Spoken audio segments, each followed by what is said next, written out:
আসসালামু আলাইকুম রহমতুল্লাহি ওয়া বারাকাতুহু। আজকে নামাজের বাইরে এবং ভিতরের 13 ফরজ নিয়ে আলোচনা করব। নামাজের বাইরে 7 ফরজ, যেমন শরীর পাক, কাপড় পাক, নামাজের জায়গা পাক, সতর ঢাকা, কিবলামুখী হওয়া, উক্তমতো নামাজ পড়া, নামাজের নিয়ত করা। এই 7টি মধ্যে একটি যদি ছুটিয়া যায় তাহলে নামাজ ভঙ্গ হয়ে যাবে। এখন নামাজের ভিতরে 6 ফরজ।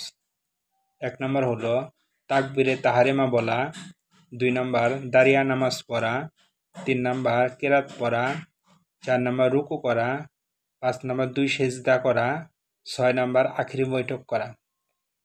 এই হলো নামাজের ভিতরের 6 ফরজ। এর মধ্যে একটি ফরজ ছুটে গেলে নামাজ ভঙ্গ হয়ে যাবে। তাহলে আমরা শিখলাম নামাজের বাহির এবং ভিতরের 13 ফরজ। আসসালামু আলাইকুম।